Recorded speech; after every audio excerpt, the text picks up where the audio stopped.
시청자 여러분 안녕하십니까. 펜앤드마이크 최대현입니다. 저희 펜앤드마이크가 지난 10월 22일부터 시작한 12.6부터 그리고 12.12까지 이 5공화국의 출범 과정을 다루고 있는 특집 방송이죠. 제5공화국 역사의 증언. 오늘은 그 마지막 시간입니다. 저희가 총 12번에 걸쳐서 11.6부터 12.12 그리고 5.17, 5.18 그리고 최규하 대통령의 하야와 이 5공화국의 출범까지의 역사를 총 정리해 드렸는데요.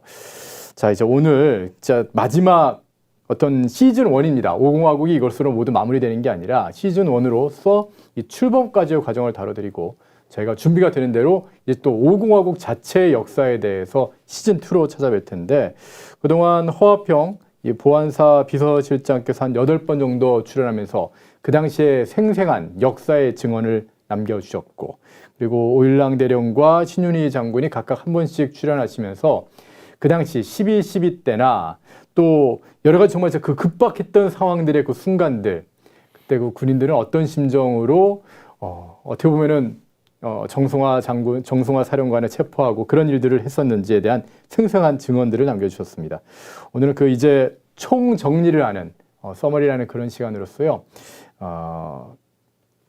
최규하 국무총리 때부터 최규하 대통령 그리고 이 전두환 대통령 이르기까지 쭉 공보비서관으로 활동을 하신 민정기 비서관과 함께 이 50 출범 당시에 진짜 50 출범 그 직전 마지막 이 최규하 대통령께서 하야를 결심하는 그 순간에 대한 얘기를 한번 들어보도록 하겠습니다. 오늘도 민 비서관님 그리고 저희 펜앤드마이크의 근현대사 전문가시죠. 김용삼 대기자님과 함께합니다. 두 분 어서 오십시오. 안녕하십니까. 자, 진짜 12번의 방송이 드디어 이제 마지막에 왔습니다. 예. 오늘 나와주셔서 감사합니다. 비서관님. 예. 민정기 비서관님은 그 최규하 그 대통령이 그 대통령 취임하시기 전에 예.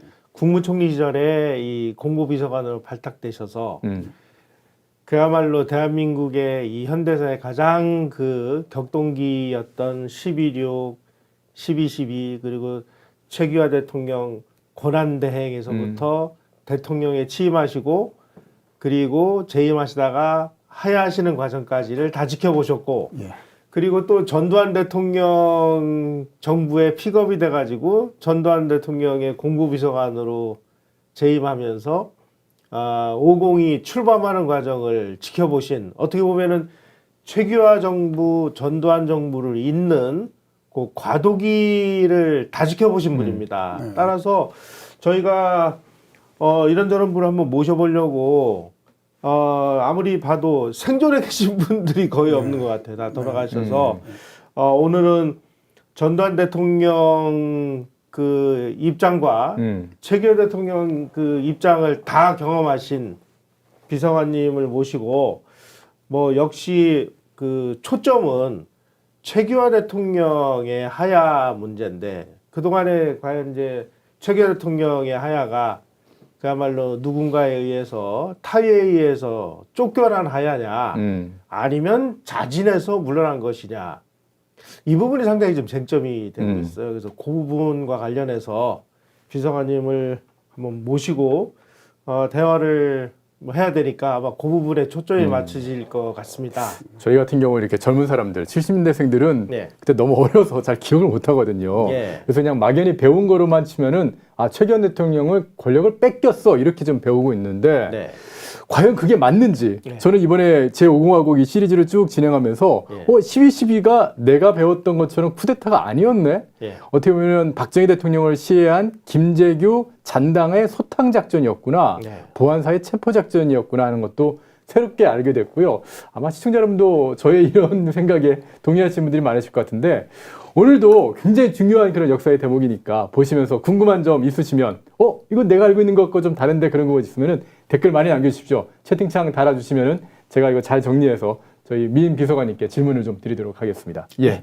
우선 그 전두환 대통령 서거하시면서 언론에서 이제 그 문제를 다룰 때 비서관님께서 이제 그 연희동의 그 대변인 역할을 하시면서 뭐 장례식도 치르시고 고생을 많이 하셨는데 아직 뭐 장지가 그 확실하게 결정이 안 됐다면서요? 네. 그 회고록에도 예. 북녘 땅에 내려다 보이는 뭐 전방의 어느 고지 이렇게만 말씀하셨지 뭐 특정한 지역을 지목하시진 않았거든요. 네네네. 그래서 지금 장지로서 어디가 좋은가를 이제 찾아봐야 되는데 예. 아시겠지만 지금 그 전방고지라는 거는 군 관할 지역이고 예. 특히 요즘은 그 코로나 때문에 출입이 통제되고 있습니다. 네네네. 그러니까 이제 장지를 고르려면은 이제 현장을 가봐야 되는데 지금 가보기도 어렵고 더군다나 지금 겨울철이라 아마 눈이 쌓인 곳도 있을 거고 뭐 땅도 얽고 그래서 어차피 이제 날이 좀 풀리고 그래야 아마 그 여러 가지 지금 지점들도 가보고 그러고 나서 결정이 될 것 같습니다. 예. 이 화면이 안 움직이는데 화면 좀 한번 손을 봐주세요. 우선 민정기 비서관님 양력을 소개를 해드리면 네. 언론사 생활을 하시다가 최규하 대통령 국무총리 시절인 1976년 그 공보비서관을 발탁되셔서 관직에 입문하셨고 전두환 대통령 취임 초부터 퇴임까지 공보비서관 하셨고 네. 또 퇴임 후에도 비서관 하셨고 네. 좀 어떻게 보면 지금 전두환 대통령과의 인연이 40년 이상 계속됐는데 네. 어떻게 그 전두환 대통령하고 인연을 맺게 된 건가요? 글쎄, 나는 전두환 대통령께서 취임하실 그 무렵에는 청와대를 근무했는데요. 예. 그때 내가 이미 최규하 대통령을 따라서 이제 청와대 가 있었기 때문에 그다음에 몸은 청와대에 있었지만은 예. 이제 대통령이 바뀌었으니까 난 이제 청와대에서 나오는 걸로 그렇게 알고 있었고 예. 아마 그것이 그 관련도 그럴 텐데 예. 나보고 그냥 남아서 좀 수고해달라는 그런 얘기를 들었어요. 근데 물론 전두환 대통령께서 나를 찍어서 좀 남아있으라고 하신 건 물론 아닐 테고, 예.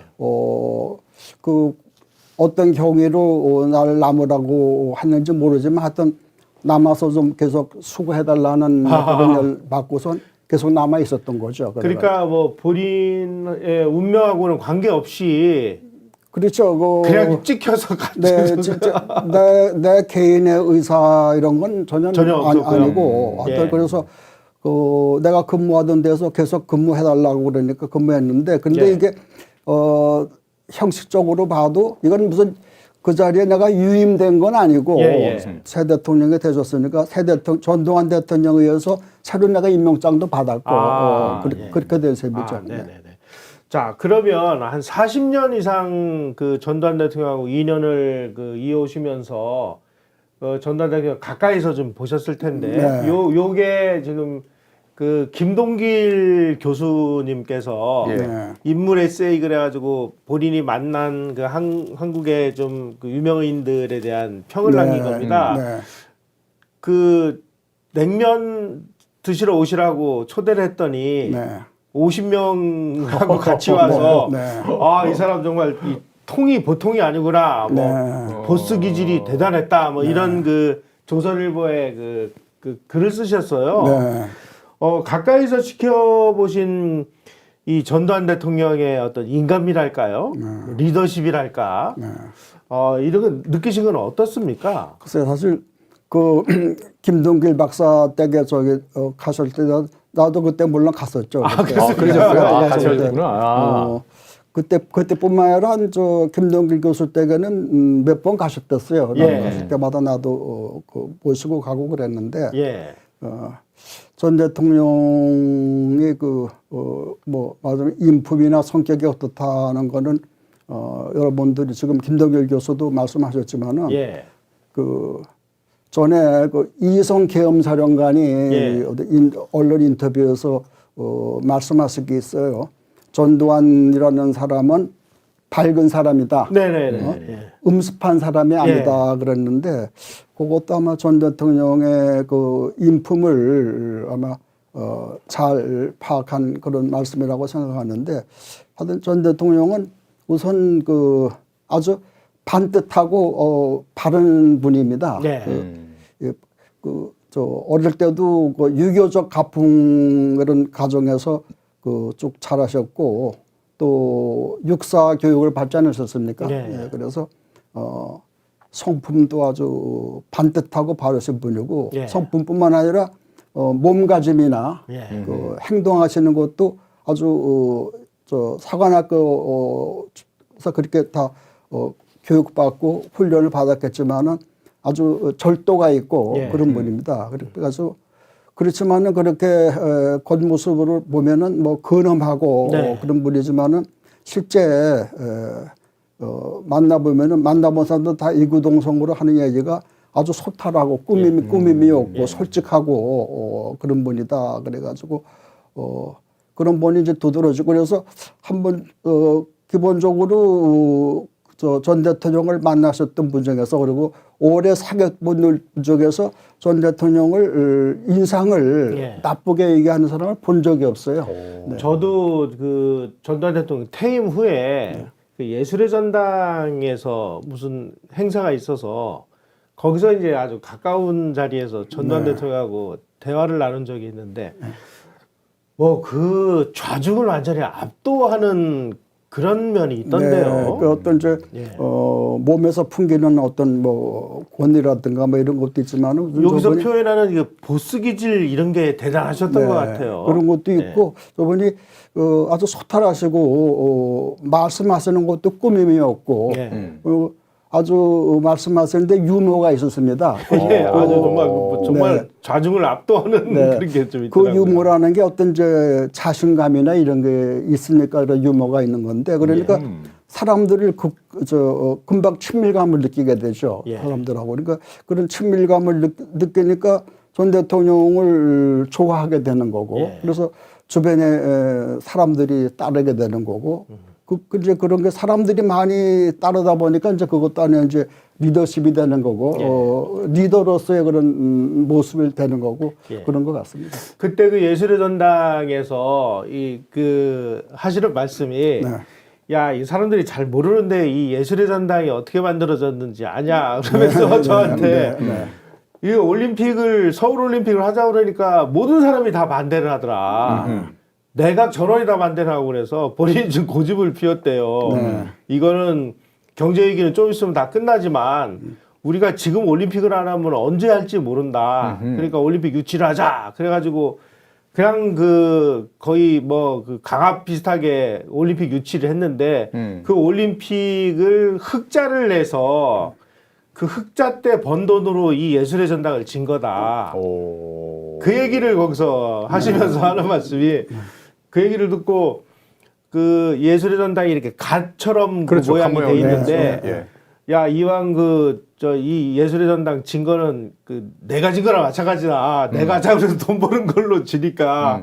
그래서 이왕 건물 진 거 우리 전통적인 게 좀 들어가는 게 좋지 않겠느냐라고 얘기를 했는데 마침 국제공모에서 설계 당선작이 우리 한국 사람이 설계한 게 당선됐다. 그리고 내가 한 거랑 마찬가지다. 이런 식으로 농담을 하시더라고요. 야, 평소에 이렇게 유머를 많이 있으시는 그런 분이신가 보네요. 그러면 전두환 대통령. 그렇습니다. 좌중을 뭐 압도하고 그러면서 아니 전두환 대통령이 왜 예전에 저는 그런 기사가 딱 기억나는데 막 전두환 대통령한테 이제 많이 좀 힘들었던 분들에 관한 그런 막 기사가 쏟아지니까 그 당시 기사 제목이 나한테 당해보지도 않고 그런 얘기를 해. 그런 멘트가 있었습니다. 그걸 보고서 저는 야 어떻게 이런 얘기를 하시지? 라고 생각을 했는데 그게 사실은 유머였군요. 네, 그렇습니다.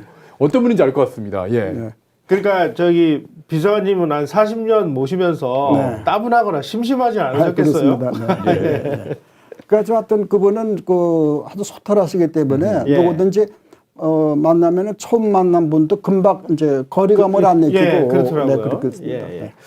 그 다음에 그 전두환 대통령 회고록을 진행하는 과정에서 상당히 좀 애를 많이 쓰신 걸로 알고 있는데 지금 이 전두환 대통령 회고록이 3권으로 돼 있는데 그 첫 번째 권 5.18 부분이 좀 문제가 돼서 지금 법적으로 다툼이 좀 벌어지는 바람에 네. 저게 지금 현재는 판금 상태죠. 네, 판매 그렇죠. 예. 판매 배부 금지가 예. 되어 있습니다. 네. 2권, 3권은 판매가 되고요. 네, 그렇습니다. 예. 네.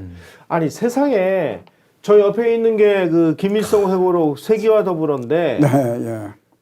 아니 김일성 회고록은 판매도 괜찮고 전직 대통령 회고록은 판금이다. 이거 이 자유민주사회에서 이거 가능한 일입니까? 글쎄, 참, 어떻게 보세요, 이 문제를 얘기하자면 사실 할 말이 없습니다. 이게 네. 지금도 말씀하셨지만 지금 자유민주주의 국가에서 국가지도자 전직 대통령의 회고록을 출판 못하게 하는 나라가 어디 있는지 참 기가 막힌 일인데 근데 우리 그 현실이 그렇지 않습니까? 예. 아니 저는 지금도 그 기억이 나는데 전두환 대통령이 취임하면서 나 7년 단임 평화적인 정권 교체에 그 모범을 보이겠다. 그래서 본인 그 약속 지키셨잖아요. 네. 사실 우리가 그 전까지 역대 대통령들은 임기를 편안하게 마치고 아름답게 국민들의 박수를 받으면서 퇴장해가지고 편안한 노후를 지낸 사례는 단 한 번도 없었잖아요. 없죠. 네. 이승만 대통령 4.19로 저렇게 그냥 뭐 등 떠밀려서 하야하셨죠. 박정희 대통령은 뭐 부하의 흉탄에 맞아가지고 서거하셨고, 윤보선 대통령은 5.16으로 뭐 하야하셨고, 최규하 대통령도 뭐 임기 못 마치고 하야하셨고, 전두환 대통령 시대부터 진짜 이 평화로운 정권 교체. 네. 다시 말씀드리면 살아서 걸어 나오는 첫 번째 대통령. 예. 그랬으면 예. 그 역사적인 위협 하나만으로도 이분은 그래도 우리 사회와 우리 국가가 우리 국민이 평가를 해줘야 되는 거 아닌가요? 어떻게 이렇게까지 30년을 괴롭혔죠. 예. 어떻게 보세요, 소관님? 이거 정리하느라고 고생도 엄청 하신 걸로 제가 알고 있는데. 근데 하여튼 이렇게 표현의 자유가 예. 자유민주주의 가치 가장 중요하고 말하자면 국민의 권리인데 예. 이게 저기 지금 그 진무하는 모습. 진무하시는 네, 네. 저때 정말 젊으셨네요. 청와대 정경이 나오고 있네요. 예. 근데 지금 이 판매 좀 회고록 백담사구나. 백담사네요. 백담사 있을 때고 예. 아, 예. 이 회고록 판매 금지뿐만 아니라 지금 전두환 대통령에 관한 일이라면은 예. 말도 안 되는 일들이 무슨 법도 그렇고 예. 계속해서 지금 되풀이되고 있는데 아니 또 무슨 법이 또 있습니까? 아니 5.18 특별법이라는 것도 그렇고 예. 뭐 소위 무슨 전두환 추징법이라는 것도 그렇고 추징법이요. 예, 그거 다 이게 말도 안 되는 소급입법이고 예. 아주 연좌제법이고 이제 이런데 이런 것들이 아무런 이 여과 과정도 없이 그냥 막 입법이 되고 그렇지 않습니까? 지금 뭐 말씀하셨으니까 좀 여쭙겠습니다. 지금 그 전두환 대통령의 사저인 연희동 그 자택 네. 그것도 뭐 뺏으려고 한다면서요? 그거 일단 소송에서 일단 그게 이순자 여사 명의로 돼 있는 거고 실제로도 또 이순자 여사 재산이거든요. 그게 1900전 대통령이 이제 월남에 가 계실 때 그 당시 이제 이순자 여사가 그 허벌판이던 그쪽 연희동 거기 땅을 사고 계시다가 이제 그 전 대통령 월남에 가 계시는 동안에 집을 지은 거니까 초부터 이순자 여사 재산이죠. 명의도 물론 그렇게 돼 있고.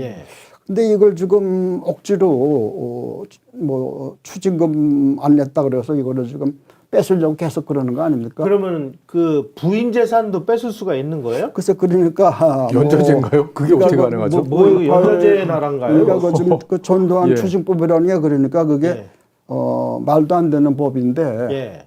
법에 그렇게 돼 있습니까? 그러니까 지금 나도 지금 정확하게 법 규정 같은 걸 내가 지금 기억을 못 하고 있지만은 하여튼 지금 검찰이나 이런 데서 그냥 그 법에 근거해 가지고 그런 식으로 지금 막무가내로 뺏어가려고 그런 거 아니겠습니까? 그러면 이순재 여사는 그럼 어디서 사셔야 되는 거예요? 참. 근데 하여튼 또다시 백담사로 가셔야 되나? 이거 또 어떻게 되나? 왜 이렇게 집을 뺏는 걸 좋아해? 참. 어제 오늘 보도된 거 보게 되면은 예. 지금 그 연희동 이순재 여사 명의로 된 연희동 그 집을 예. 전두환 대통령 명의로 바꿔가지고 그렇게 해서 다시 뺏어가겠다 뭐 그런 식의 움직임이 있다는 보도가 이제 어제 오늘 나왔는데 야, 그럼 그거 완전히 연좌제 아니에요? 어떻게 되는 글쎄요, 겁니까? 지금 전두환 대통령에 관해서는 지금 계속 그런 식의 말도 안 되는 입법이나 말도 안 되는 조치들이 계속 되풀이되고 있습니다. 지금. 저희들도 그 부분은 자세히 한번 좀 알아보겠습니다. 네. 이거 좀 심각하네요, 이거.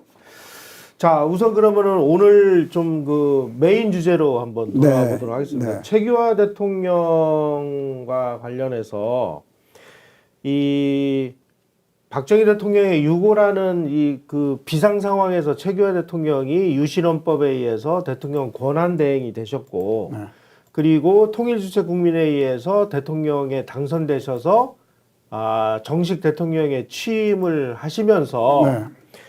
헌법 개정을 통해서 민간 정부를 출범시킨 후에 우리는 퇴임하겠다라고 그 공언하셨는데.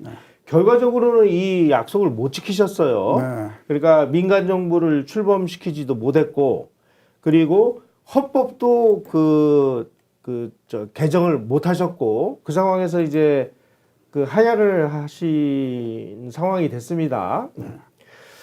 우선은 최규하 대통령에 대해서 우리는 그 많은 뭐 자료나 뭐 기사나 뭐 그 회고나 이런 걸 통해서 그분의 이 리더십이나 이런 걸 우리가 좀 이해할 수 있는 최규하 대통령은 남기신 게 없어서 이분이 어떤 성격인지 어떤 스타일의 리더인지 잘 모르거든요. 네.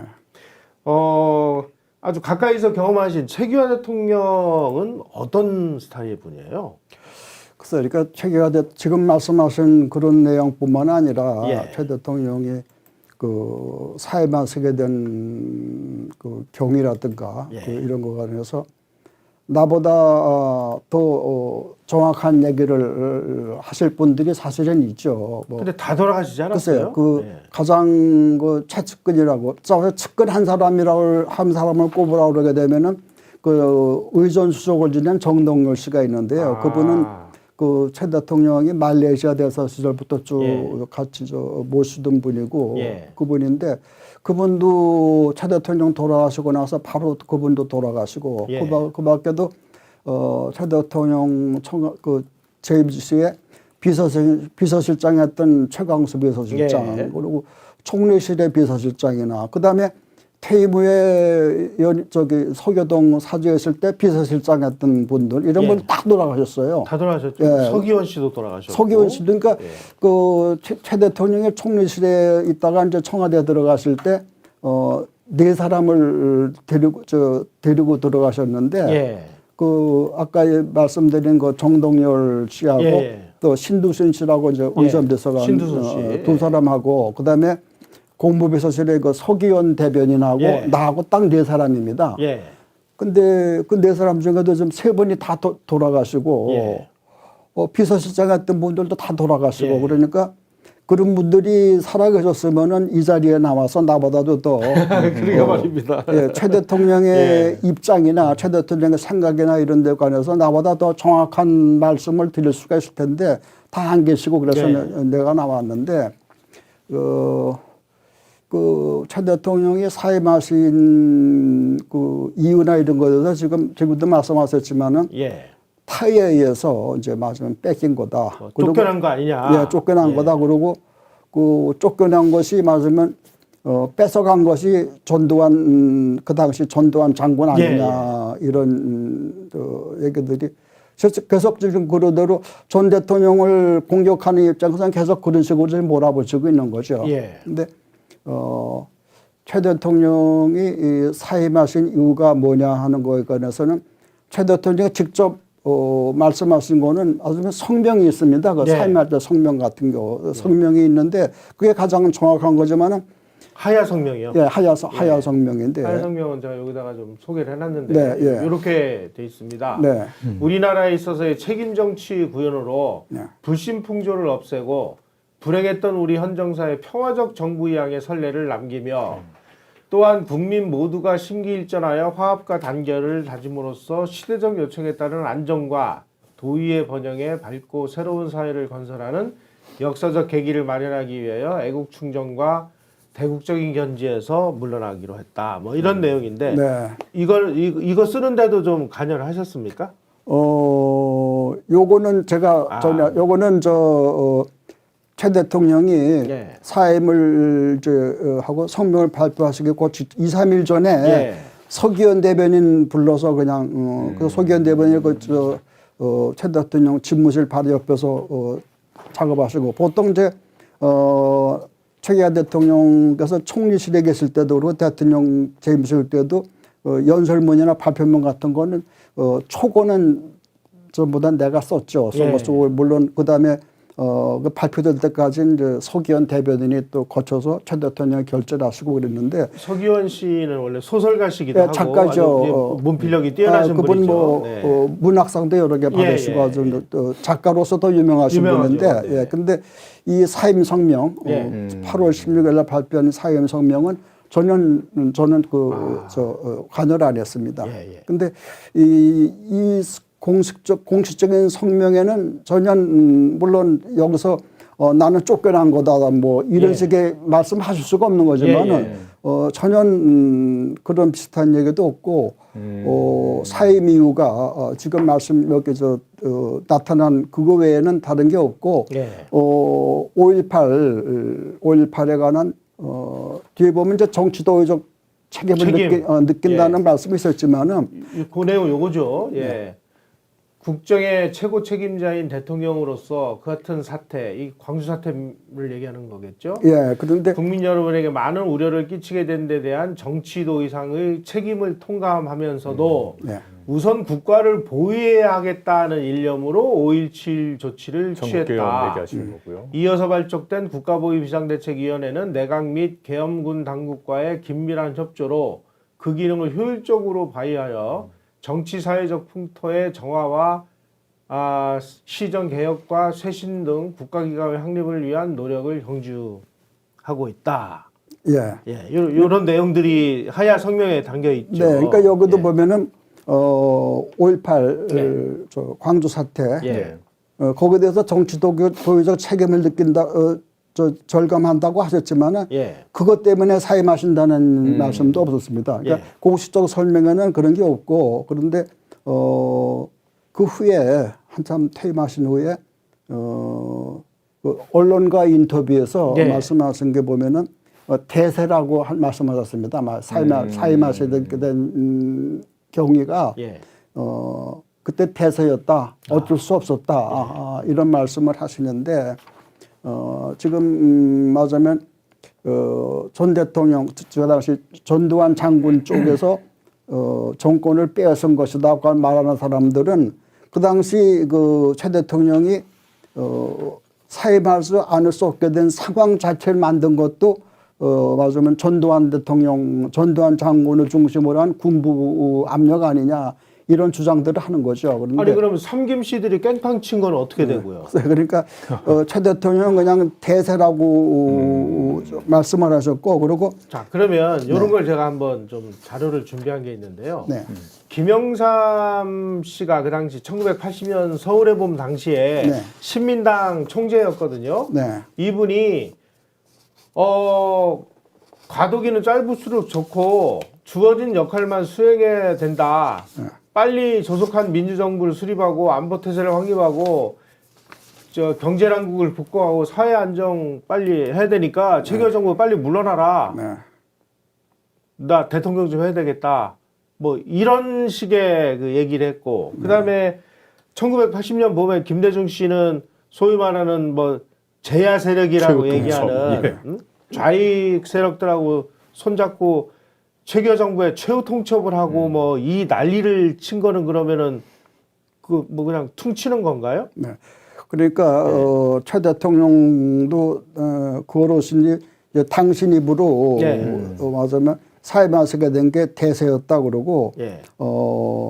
서기현 대변인요. 예. 서기현 대변인도 언론 인터뷰에서 대세라는 얘기를 했습니다. 근데 두 분은 다 대세라는 말을 쓰셨는데 그 서기현 대변인은 그 당시 기자가 맞으면 전두환 대통령 그쪽에 압박을 받은 거 아니냐. 그런 데에서는 그런 표현을 썼습니다. 어딜 감히 맞으면은 어딜 감히 있을 수가 없는 일이다. 하고 군부와의 알력 같은 건 없었다. 그러니까 분명히 그 얘기를 했습니다. 아마 그 월간조선하고 인터뷰일 텐데. 그러니까 서기현 대변인이 어딜 감히라고 얘기를 한 것만 봐도 그 당시 전 대통령이나 그 주변에서 최 대통령을 어떤 겁박했다 하는 거는 있을 수도 없고, 맞으면 대세라고 하는 거는 지금 말씀하셨지만은 그 당시 상황이 그렇게 만든 겁니다. 상황이 5.18 같은 그런 어려운 상황 말씀하시죠. 그렇죠. 그러니까 지금 상급시들이 계속 최규하 대통령 정부를 흔들지 않았습니까? 맞으면 빨리 물러가라고. 최 대통령은 그 당시 이제 개헌까지 하고 새 정부 설립하는 기간 동안에 개헌이라는 게 한두 달 사이 후다닥 될 수도 없는 거고 그러니까 한 1년 정도 1년 정도로 해서 그동안 해가지고 그걸 개헌까지 하고 선거까지 해서 후임 정부와 이제 정권을 넘기겠다고 그렇게 했는데 삼김씨들은 빨리 물러가라. 일하려는 생각도 말고 하여튼 빨리 하고 물러가라 이 식으로 몰아붙였습니다.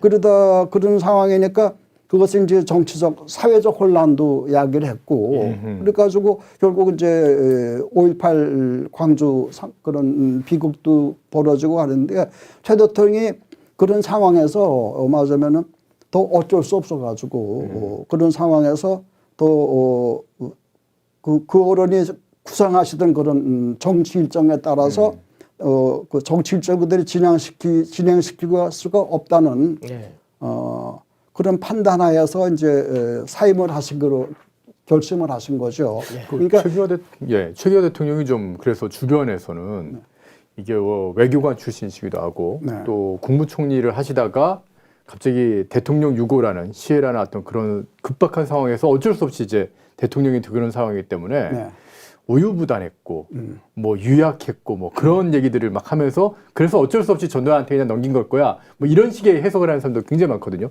옆에서 오랜 기간을 모셨으니까 진짜 최규하 대통령은 그렇게 좀 유약한 그런 분이셨나요? 아닙니다. 우유부단하다는 거는 그분이 이제 결정이 좀 느리시죠. 결정도 느리시고 외무부 시절부터 외무부 안에서 외무부에서 하는 얘기가 최규하 그분은 돌다리도 두들겨 보고도 안 건너가시는 분이다. 이제 이런 정도로 그러니까 그렇게 신중하신 분이다. 우유부단과 신중을 좀 구분해달라. 네, 그러니까 이제 신중하신 분인데 그걸 이제 부정적으로 보는 사람들은 맞으면은 결정이 느리다. 결단력이 없다. 그러니까 결정이 느린 분이고 신중하신 분이고 그렇지만은 유약하다 그거는 다릅니다. 유약하다는 거. 왜냐하면은 그분이 좋은 예가 그분이 이렇게 결정이 빠르지는 않지만은 유약하지 않다는 그런 걸 나타내는 좋은 사례가 12.12 당일날 그날 최 대통령의 소신 보면은 그 긴박한 순간에도 끝까지 국방부 장관을 불러와라. 한 10시간 가까이 맞으면 끝까지 그 당시 정성화 총장을 긴급 체포하겠다는 그것이 이 부당하다고 해서 안 된다고 거부하신 것도 아니고 단지 주무장관의 절차를 지켜라. 절차를 지켜라. 대통령이 제거하려면 제거 문서에는 그 배석자의 설명이 있어야 된다. 그러니까 이 문제는 국방장관 소관이니까 국방장관의 맞으면 부서가 있고 거기 내가 그다음에 사인할 수가 있는 거니까 이 국방장관의 부서를 받을 수 있도록 국방장관을 불러와라 그러는데 국방장관이 그 당시 막 실종됐죠. 여기저기 막 10시간 동안.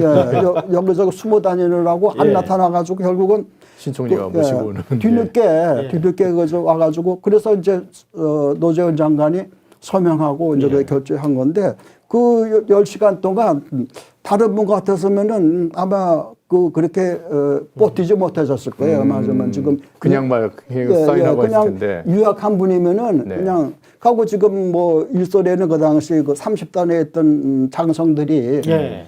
총리 공간으로 최 대통령 찾아가가지고 뭐 심지어는 무슨 권총을 차고 갔다는 이런 식으로 무슨 다 사실이 아닌 걸로 무슨 밝혀졌죠. 만화 같은 얘기도 했지만 결국은 다 사실이라는 거 드러났고 예. 어쨌든 간에 그런 긴박한 순간에도 이거 저 국방장관 원칙을 딱 지키시는. 부서 없으면 안 지킨다 10시간 동안 버티셨거든요. 그러니까 유학하신 분이면 그렇게 할 수도 없는 거거든요. 그런데 그러니까 지금 말씀하신 거로 유학한 성격이냐 하는 그거는 나는 그렇게 안 봅니다. 예. 자, 그 최규현 대통령의 사임 이유가 자의냐 아니면 타의냐에 의해서 이 5공화국에 대한 이 출범의 이 역사 평가가 좀 달라집니다. 그래서 이 부분이 사실 상당히 좀 민감한 부분이긴 한데 지금 허화평 이사장도 이 자리에 나오셔서 그 증언하신 게 있고 전두환 대통령 회고록에도 증언 내용이 나오는 거에 의하면 최규현 대통령이 도저히 내가 나라를 이끌어갈 상황이 못 되니까 전두환 장군 당신이 나라를 맡아달라라고 부탁을 해서 간곡히 부탁을 해서 어쩔 수 없이 전두환 대통령이 그 대통령직을 맡았다 이렇게 그 허화평 이사장도 말씀을 하셨고 전두환 대통령 회고록에도 그렇게 나와 있습니다. 그런데 와, 한 나라의 대통령이라는 직을 나 못하겠으니까 전 장군 당신이 맡으셔. 이거 가능하냐? 이제 이 부분에 의해서 이제 국민들이 선뜻 이 부분에 대해서 좀 의문을 표시하는 거 아닌가라는 생각이 들어요. 그 자리가 어떤 자리인데. 예. 그러니까 아까도 최 대통령 그거로는 하여튼 당신 입으로 말씀하신 게 그 당시 그 대세였다. 어쩔 수 없었다 말이죠. 이제 그런 말씀을 하셨는데, 그러니까 그분이 어떤 일부에서 그런 억측을 하듯이 전두환 장군을 중심으로 한 그 당시 군부의 어떤 그런 겁박을 받아서 마지못해 어쩔 수 없이 자리를 내놓은 거다 이런 주장을 하는데 내 생각으로는 최 대통령이 그 당시 소위 군부라고 하는 군부 쪽으로부터 어떤 압력을 느끼신 것 같은 거는 사실로 저는 생각합니다. 왜냐하면은 그 당시 지금 최 대통령을 말하자면 물러나도록 했다고 하는 사람들 몇 사람이 있죠. 있는데 권정달 씨, 그다음에 김정열 국방부 장관, 그다음에 노태우 당시 수경사령관 이런 사람이 나오는데 권정달 그 당시 보안사 정보처장이 뭐 이런저런 자리에서 그 최 대통령 뭐 물러가라고 그래 뭐 이런 얘기를 뭐 떠들고 했다는 얘기는 나도 들었는데요. 그런 얘기가 최 대통령 쪽에도 그런 얘기가 들렸겠죠. 그렇지만은 권정달 씨 그렇게 떠드는 거 거기 때문에 무슨 최 대통령이나 최 대통령 주변에서 압박을 느꼈다 그거는 말이 안 되고요. 하나 확실히 사실인 거는 노태우 그 당시 수경사령관이 3월인가 4월에 최 대통령을 뵈러 갔습니다. 집무실로. 수경사령관이요? 노태우 수경사령관이요. 그런데 사전에 최 대통령을 뵙겠다고 갔는지 확실히 모르지만 하여튼 최 대통령 집무실로 갔는데 그 당시 정동열 의전수석이 만나서 얘기를 했는데 그 얘기를 정동열 수석이 나한테는 한 두세 차례 얘기를 했어요. 그 이제 타임이 이제 최 대통령 사임 퇴임하시고 그런 때 정동영 소속에 나오고 따로 만난 일이 그렇게 많지도 않은데 예. 어떤 만났을 때 두세 번 그 얘기를 했어요. 그 얘기를 했다는 거는 맞으면 그 당시 노태우 대통령의 그런 일이 최 대통령이나 최 대통령 주변 자기로서는 어떤 그 압력으로 느껴졌다는 거를 이제 얘기를 하기 위해서 나한테 그런 얘기를 두세 번 한 것 같은데 그때 찾아왔을 때 정동열 의전수석이 내가 만났다. 맞으면 최 대통령을 뵙게 그렇게는 안 하고 자기가 만났는데 만나고 나니까 이제 최 대통령이 그래 뭐라고 그럽니까 이제 이렇게 물어서 정동열 수석이 그렇게 답변 드렸다고 그래요. 첫째는 노태우라는 사람이 노태우 수경사령이라는 사람이 자기가 생각했던 것보다는 상당히 그 말이 논리적이고 머리가 정리가 돼 있고 생각이 다 정리가 돼 있는 사람이더라. 그 한 가지 하고 두 번째로는 위선자다. 노태우가 위선자다. 그 또 한 가지는 이 압력을 주려는 것 같다. 근데 노태우 수경사령관으로부터 어떤 압력을 느꼈다. 이렇게 분명히 저한테 얘기를 했습니다. 여기 했으니까 그 정동열 의전수석이 최 대통령의 가장 측근인데 정동열 수석이 또 그런 얘기를 최 대통령한테 말씀드렸다고 그래요. 그러니까 아까 얘기했지만은 그 노태우 수경사령관이 그 당시 전두환 장군 다음으로 그 당시 소위 신군부의 그 사람의 그 중심 인물 중에 한 분이었는데 그분으로부터 어떤 압력을 느꼈다고 하는 것이 정동열 씨가 나한테 분명히 얘기를 했으니까 그러니까 어떤 저 압력을 느낀 건 사실이고 그다음에 이제 또 얘기할 저게 있겠지만은 잠깐만요. 지금 그 수경사령관이 최규하 대통령을 찾아갔을 때 그 찾아간 사실을 전두환 그 당시 보안사령관급 중정부장 서리였을 텐데 그분하고 상의를 해서 간 겁니까? 아니면은 그 개인적인 그 판단이었습니까? 그래서 그거를 내가 모르겠는데 어떤 그 전두환 그 당시 보안사령관이 가라고 시킨 건 물론 아니고 아니었어요. 아닌 거 왜냐하면 내가 회고록에도 그 대목을 썼는데 쓸 때 내가 그걸 한번 여쭤봤어요. 그때 이런 일이 있었는데 그때 그거를 이제 그 노태우 수경사령보고 가서 만나라는 거를 말씀 안 하신 건 물론이고 그 사실조차도 잘 모르시더라고요. 그거 모르시더라고. 그런 거 보니까 노태우 수경사령관이 자기 나름대로 무슨 생각이 있어서 갔겠지만은 갔는데 어쨌든 그 일에 대해서 최규하 대통령이나 최 대통령 주변에서 어떤 압력으로 생각한 거는 사실이고 나한테 그렇게 얘기를 했으니까 그런 것도 있고 또 이제 얘기가 나오겠지만 김정열 전 국방장관도 지금 그 일부에서는 그 신원학 전 총리가 뭐 두 번 김정일 총리가 최 대통령을 두 번 찾아가서 물러가라고 그랬다 뭐 이런 얘기를 했다고 그러는데 내가 확인할 수 있는 거는 한 번은 분명합니다. 그 김정일관이 지금 그 신원학 총리의 그 증언 내용은요. 그 여기 검찰 진술조서에도 나오고 그다음에 저하고 그 제가 언론인 시절에 인터뷰에서도 그 말씀을 하셨고 또 그 육성 테이프에도 그런 내용이 있는데 이렇게 돼 있습니다.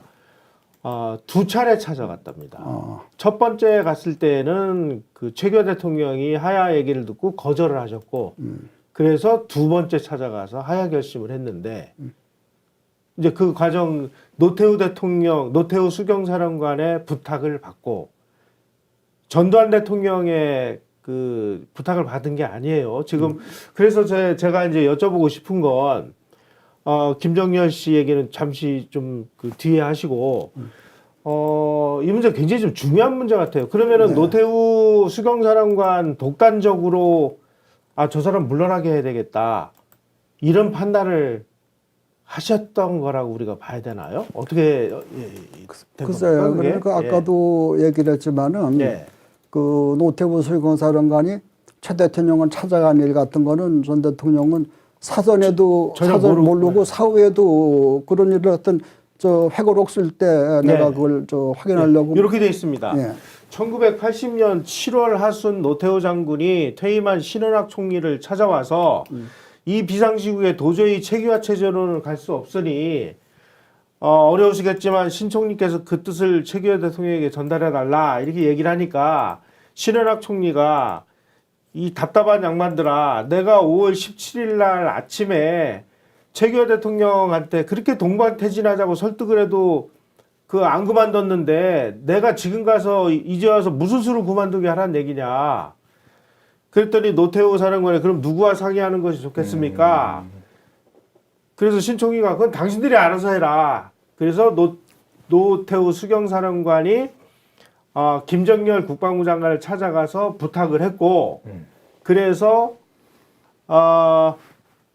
김정열 씨가 이제 노태우 수경사령관의 부탁을 받고 7월 하순에 찾아가서 하야 권유를 했을 때 최규하 대통령이 무슨 소리냐 군이 나를 지지하고 있는데 내가 왜 물러나느냐 하고 거절을 했답니다. 그래서 첫 번째 하야 권유를 실패하니까 노태우 장군이 한 번 더 수고해 주십시오. 그래서 좀 직접 합법으로 얘기를 해서 최규하 대통령이 하야를 했다. 지금 이 내용입니다. 근데 예. 아까도 얘기했지만 김정열 저 장군이 예. 그분은 이제 뭐 공군 참모 자당시절에 공군 참모장장도 지내고 국방장관도 지내시고 그런 분인데 예. 그분이 7월 30일이죠. 예. 7월 30일 네. 그 그러니까 최 대통령이 사임하시기 한 보름 전쯤인데 그때 최 대통령을 찾아가서 만났다는 거는 기록에도 나옵니다. 최 대통령 비서실장 말했던 일정표에 봐도 그날 6시부터인가 뭐 11시 지나서까지 몇 시간 동안 만났은 거는 기록에도 나오니까. 예. 근데 만났던 사실은 그 확인이 되지만은 예. 무슨 내용을 하는 거는 모릅니까? 그 시점도 그리고 그 후도 지금까지도 알려진 바가 없어요. 왜냐하면 독대하셨기 때문에 두 분이 만났었는데 두 분 다 거기에 나서 일체 말씀이 없으시니까 무슨 말씀 나누신지는 알 수가 없는데 어쨌든 간에 노태우 수경사령관이 김정열 총리 찾아가서 그런 부탁을 했다는 건 나는 알 수가 없고 내가 확인할 알 수도 없는 일이고 그런데 어쨌든 김정열 전 국방부 장관이 최규하 대통령을 만난 거는 사실이고 예, 그거는 기록에 다 있으니까 만났다는 기록에 있으니까 그러는데 근데 그 자리에서 모르겠어 하여튼 두 번 만나서 첫 번째 무슨 얘기가 있었는지 첫 번째 두 번 만났다는 거 첫 번째 만난 일에 대해서는 내가 알지도 못하니까 거기서 나 얘기할 것도 없는 거고 두 번째 만났을 때 그 자리에서 그 김정열 장관이 최 대통령 보고 이제 그만 사임해라고 그렇게 이 두 분 사이로 봐서 무슨 겁박을 했다고 하는 건 있을 수가 없고 두 분 사이가 굉장히 가까운 관계였죠. 예, 그렇죠. 네. 그 김정열 장관이 아마 연배 비슷하지만 최 대통령보다는 한 2살인가 아마 이 연장으로 내가 알고 있어요. 연배만을 쓴 거 알고 그러고 평소부터 자주 만나시는 분은 아니지만은 서로 말을 편하게 하시는 그런 사이로 제가 알고 있는데 근데 그날 7월 30일 그날 최 대통령 보고 사임하라고 권했다는 건 나는 잘 믿어지지 않는 내 상식으로는 왜냐하면은 그걸 내가 내 상식으로 믿을 수 없다고 하는 거는 그 모임이 있고 나서 몇 시간 안 지나가지고 맞으면 그 다음 날 바로 최 대통령의 전두환 보안사령관을 찾으셨거든요. 찾으셔가지고 내가 이제 그만두겠다 후임을 맡아달라고. 그렇게 말씀하셨는데 그 내용은 이미 많이 상세히 알려져 있고 회고록에도 그 내용은 잘 했는데 내가 볼 때는 그 시점까지 맞으면 김정열 장관을 만났을 그 순간까지 사임하실 생각이 없으셨다고 하면은 없는데 김정열 장관이 찾아와서 이제 그만 물러나십시오 했기 때문에 사임하셨다고 그러면은 예. 내가 알기로는 지금 말씀하셨지만 대통령직이 어떤 자리고 자리인데, 그 대통령 자리를 사임하는 것이 그 어떤 일인데 그 불과 누가 와서 권했다고 해서 몇 시간 만에 그걸 결심을 해가지고 결심을 했기 때문에 저 전두환 보안사령관 불러가지고 난 물러가기로 결심했으니까 후임 맡아달라고 한 거 아닙니까? 예. 그러니까 그 몇 시간 동안에 그런 결심을 하고 후임자까지 마음에 정해서 불렀다. 이거는 나뿐만 아니라 우리가 일반 상식으로도 그게 믿어집니까? 그러니까 내가 내 생각으로는 그 7월 30일 그 김정일 장관을 만난 그 만남은 그 김정일 장관이 가서 뵙겠다고 한 것도 아닌 것 같고 최 대통령이 부르신 게 아닌가.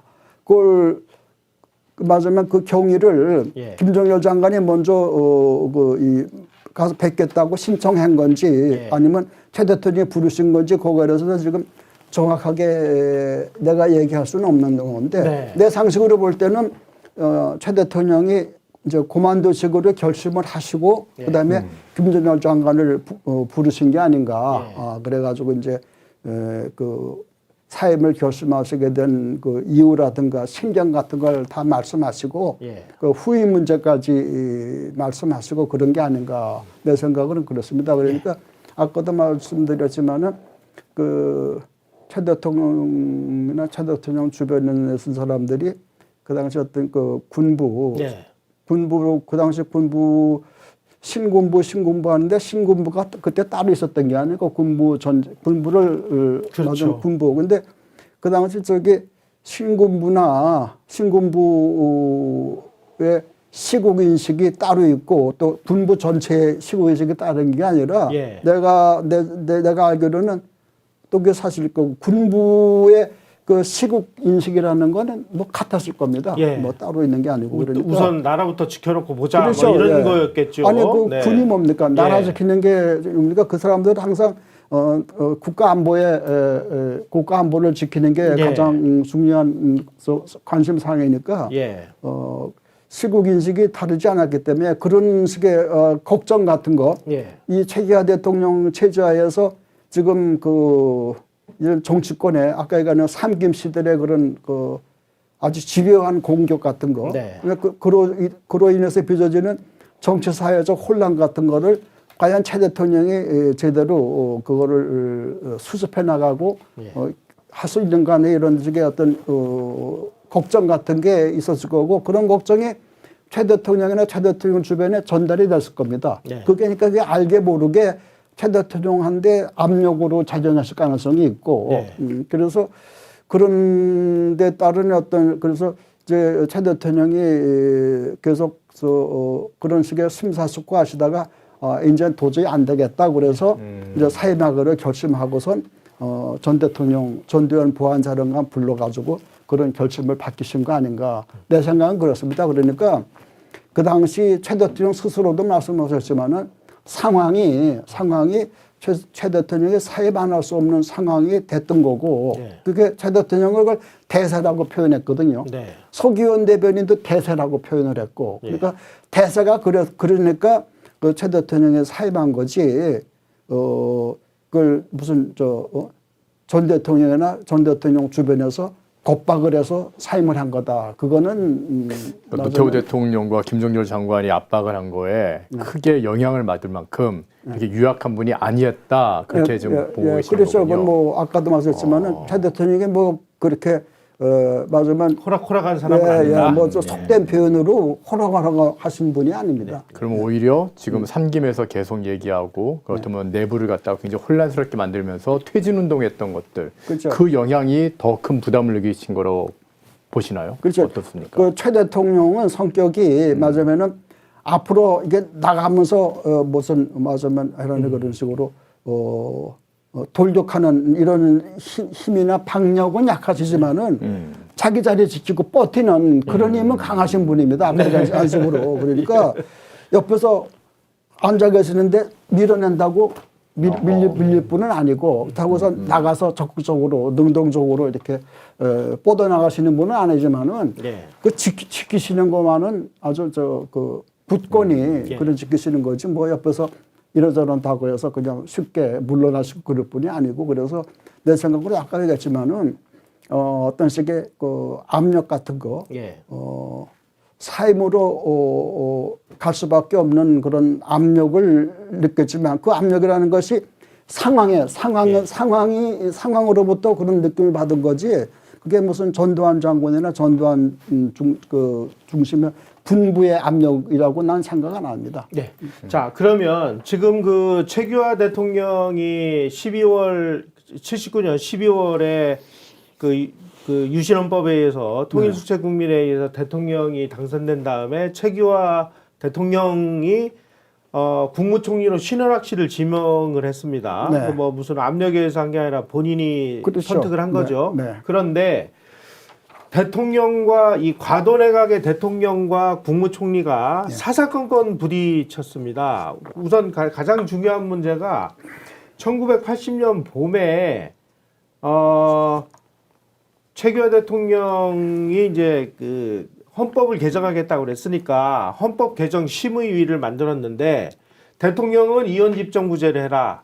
그리고 신원학 총리는 대통령 중심제를 주장을 했어요. 여기서 정반대의 이 의견 충돌이 벌어졌습니다. 최규하 대통령이 이원집정부제를 주장한 건 사실이죠. 아, 그건 제가 알기로도 그건 사실이고 예. 상당히 그 이원집정부제에 대해서는 네. 어떤 뭐 심령이랄까 소신이랄까 이게 강했습니다. 예. 그 어떻게 보면 나쁘게 얘기하는 사람들은 예. 이원집정부제로 가서 이원집정부제의 대통령, 예. 말하자면 외교 안보를 담당하는 예. 대통령이 되고자 하는 욕심이 있었다. 네. 그래서 이원집정부제를 고집했다. 예. 그때 집념을 가지고 있었다 이런 얘기들을 하는데 예. 어쨌든 간에 최 대통령이 이원집정부제를 선호하신 건 사실입니다. 네. 네. 예. 그러니까 제가 그런 면에서 볼 때 최규하 대통령이 본인의 욕심이 없었다라고 저는 얘기하는 거는 역사적 사실하고는 반대된 것 같아요. 최규하 대통령도 자기가 한번 대통령이 되니까 대통령에 대한 강렬한 그 욕심이 있었는데 시대가 볼 때 내가 그 대통령이 돼서 모든 걸 다 이끌어가기는 좀 어려우니까 이원집정부제를 해서 적어도 내가 뭐 명목상의 대통령으로서 뭐 외교권 정도는 내가 가져야 되지 않을까라고 주장을 해서 이 국무총리 대통령제를 중심으로 해야 된다라고 하는 국무총리하고 부딪힌 게 아닌가. 그 다음에 두 번째 1980년 4월 24일 날 신현학 총리가 언론사 편집국장단하고 만나가지고 이렇게 그 언론사 사람들하고 대화를 했습니다. 새 헌법을 제정해서 국회를 구성하고 대통령을 선출한 후에 우리는 물러날 것이다. 그렇게 약속하지 않았느냐. 우리 과도정부다. 과도정부를 퇴임하기로 했으니까 1년 안에 빨리 우리가 헌법을 개정하고 그 개정된 헌법에 의해서 총선을 하고 대통령 선거를 한 다음에 우리는 물러날 것이다. 이게 우리의 사명이다라고 얘기를 했더니 그게 이제 언론사에 의해서 보도가 됐습니다. 그러고 나니까 그 보도가 난 그 다음 날 최규하 대통령이 신원학 총리한테 사람을 보내가지고 어제 총리 발언 중에 우리란 무엇을 말하는가라고 강력 항의를 하더라는 겁니다. 최규하 대통령은 야 나는 물러날 생각이 없는데 우리가 물러난다니 무슨 소리야. 물러나려면 너나 물러나. 이렇게 얘기한 거예요 이게. 저는 이런 면에서 보면 최규하 대통령이 이 시점에 권력에 자기가 그 난세를 돌파할 능력이 없으니까 누구의 도움을 얻어서라도 내가 그 권력을 유지해야 되겠다라는 생각이 무지무지하게 강했다라고는 부정할 수 없을 것 같습니다. 어떻게 보시나요, 이거는? 근데요, 나는 최 대통령이 예. 그 일부에서는 예. 뭐 일찍부터 그렇게 이 80년 폼에 그 정치적 사회적 혼란이 심해지고 일 때부터 예. 대통령직을 계속 수행할 수 있는 자신감을 잃고 예. 언젠가는 물러나야겠다고 생각했다 이런 얘기들을 많이 하는데 내가 보기에는 예. 그렇지는 않습니다. 그분이 예. 그 어른이 어떤 개인적인 권력욕 예. 이것 때문이 아니라 최 대통령은 그 여러 가지 취임사나 뭐 그다음에 여러 가지 무슨 담화 발표했을 때 그 분명히 맞섰지만 그분은 비록 최규하 그 당시 최규하 정부가 과도기의 정부, 과도 정부고 예. 위기관리 정부라고 본인이 선언을 했잖아요. 그렇게 하지만은 예. 그 소임이라도 최 대통령 그거는 소임이라도 나는 책임지고 완수하겠다 하는 그런 생각에 분명하신 겁니다. 예. 그러니까 그냥 내가 난 골치 아프니까 그냥 이제 어차피 나는 뭐 내가 여기서 이 대통령 계속 할 거 아니니까 예. 그냥 세월 가다가 무슨 국회나 정치권에서 헌법을 새로 만들고 예. 그 헌법에서 선거 치르고 대통령 되게 되면 나 그때까지 그냥 적당히 관리하다가 손 털고 나가겠다. 예. 이렇게 무책임한 생각을 하실 분이 아닙니다. 그 비록 그 과도기 정부고 위기관리 정부지만은 그 소임만은 분명히 하겠다. 예. 그 기간 동안에 가장 중요한 게 국가 안보고 예. 경제 안정이고 이거는 내가 이 자리에 있는 한은 내가 그걸 하겠다는 소신을 하셨던 겁니다. 예. 그리고 아까도 얘기했지만 그 개헌의 방향, 예. 개헌의 내용 같은 거는 이현주 정부제가 좋다. 예, 예. 일부에서 아까 얘기했지만 이현주 정부제 해가지고 외교 안보 담당하는 그런 식의 그걸 하는 대통령의 그걸 마음이 있었기 때문에 예. 이현주 정부제를 했다 그러지만은 내 생각에는 그런 개인적인 욕심보다는 예. 그동안에 유신차 그리고 그동안에 뭐 이승만 대통령, 박정희 대통령 이어지면서 대통령 주임제 여러 가지 폐단 이런 걸 잘 느끼셨기 때문에 내각제는 아니지만 이어지정부제를 해가지고 권력을 분산하고 하는 이런 거에 대해서 어떤 소신이 있으셨던 겁니다. 예. 그러니까 그 소신을 관철하기 위해서 계속 그 이현주 모델을 그냥 고집하신 건데 신원학 총리 그분도 상당히 성격이 강하신 분이니까 강하신 분이니까 두 분이 부딪혔을 가능성이 있긴 있는데 지금 신 총리가 얘기했다는 그런 내용들은 뭐 나는 알 바도 없는 거지만 두 분이 부딪혔을 가능성이 있는 거고 그리고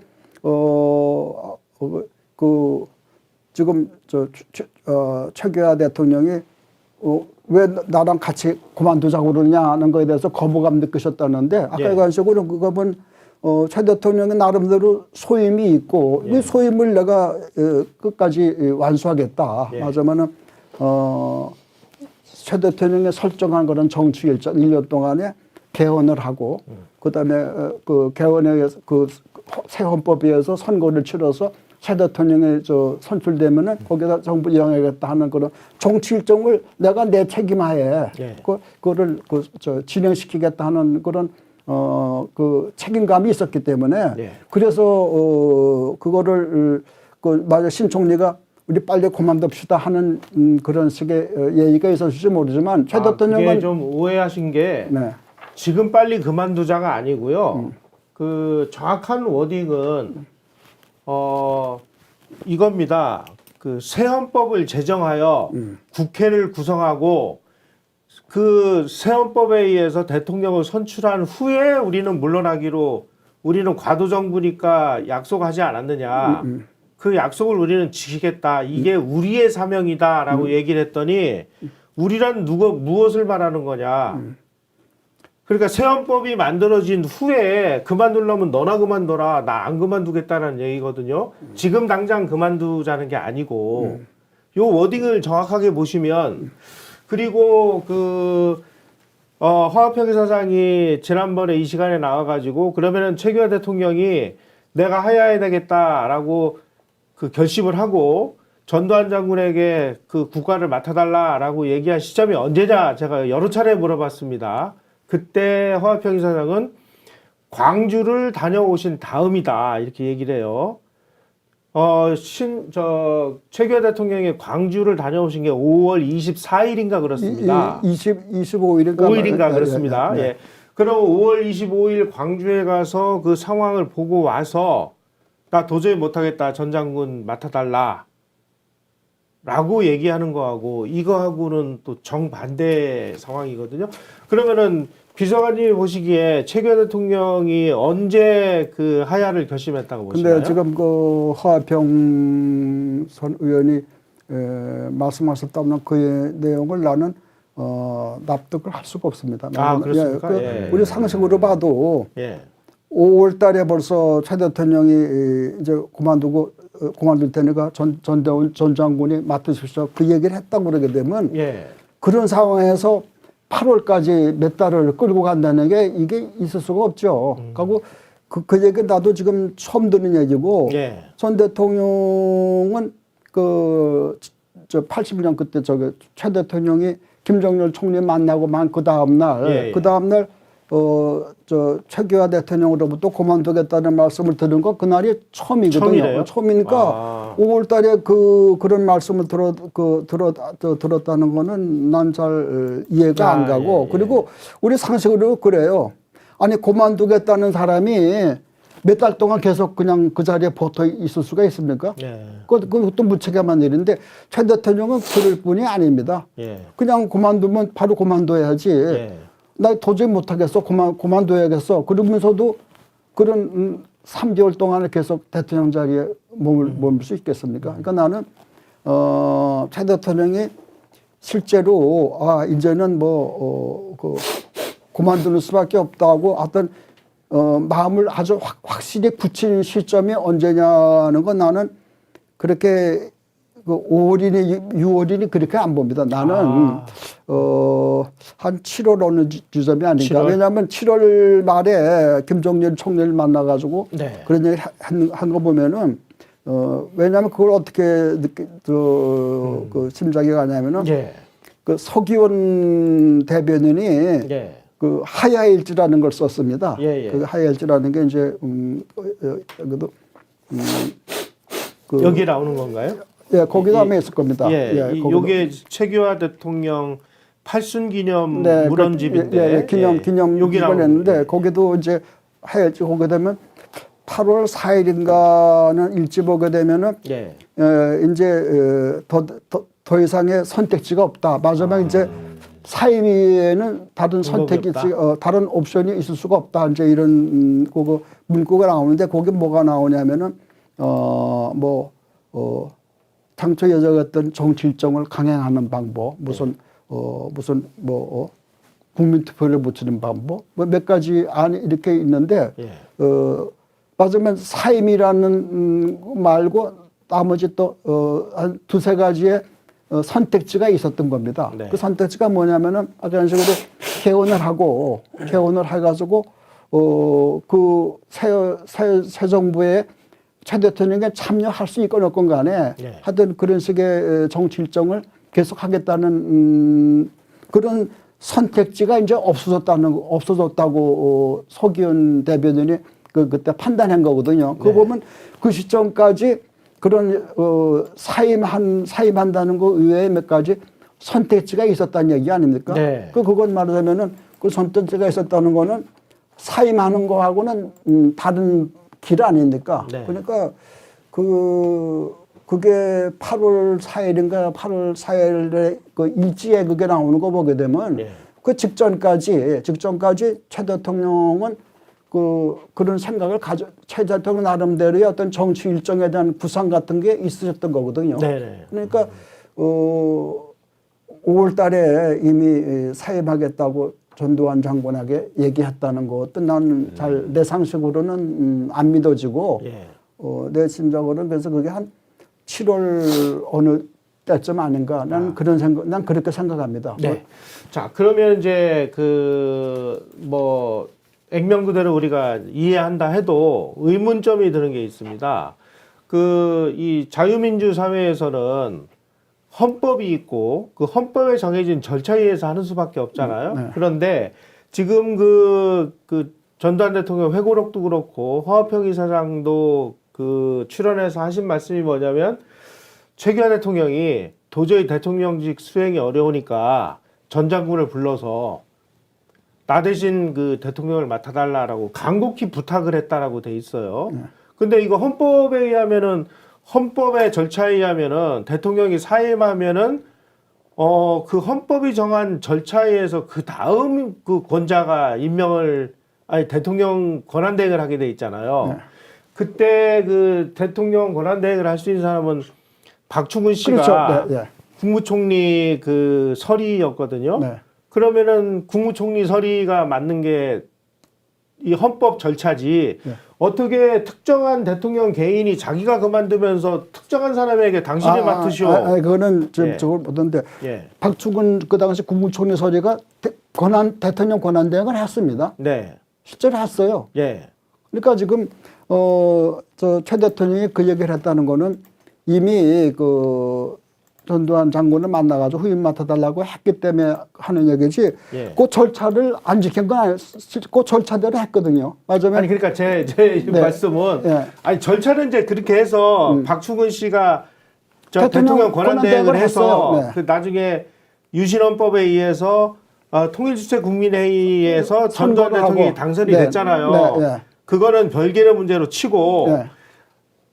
특정한 개인이 자기 그만두면서 특정한 개인에게 너 내 후임 네가 맡아줘 하는 건 이거는 말이 안 되는 거 아니에요? 그게 말이 안 돼요. 그러니까 그 예. 절차를 밟았는데 아니 그러면 전두환 대통령이 예. 그 88년 퇴임하기 전에 그 노태우 대통령 후임을 정하고 하는 거 예. 그것도 불법입니까? 그건 정치적 결정이니까 예. 정치적 결정이 그 법 절차를 그건 정치적 결정이다. 그렇죠. 정치적 결정이니까 그법 그러니까 이 절차를 부분은 이제 정치적인 결정을 한 부분을 쓰신 그렇죠. 거다. 최 대통령이. 예. 자, 그 다음에 지금 그 말씀을 들어보면 이제 이렇게 정리가 되네요. 노태우 수경사령관이 최규하 대통령을 만나러 가서 최규하 대통령을 못 만나고 정동열 수석을 만나서 이야기했을 때 정동열 수석이 압력을 느꼈다.